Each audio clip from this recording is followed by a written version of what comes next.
National Weather Service in Bismarck has issued a severe thunderstorm warning for western Kidder County in south-central North Dakota, southeastern McLean County in south-central North Dakota, Burleigh County in south-central North Dakota, northeastern Morton County in south-central North Dakota, Oliver County in south-central North Dakota, until 2 a.m. Central Daylight Time. At 12:55 a.m. Central Daylight Time, severe thunderstorms were located along a line extending from 9 miles north of Regan to 10 miles southeast of Almont, moving east at 45 miles per hour. Expected hazards include 60 miles per hour wind gusts. This is a radar-indicated threat. The following impacts are expected. Expect damage to roofs, siding, and trees.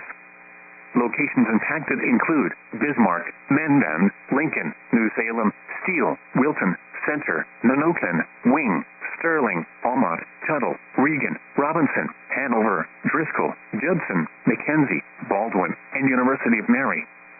For your protection, move to an interior room on the lowest floor of a building.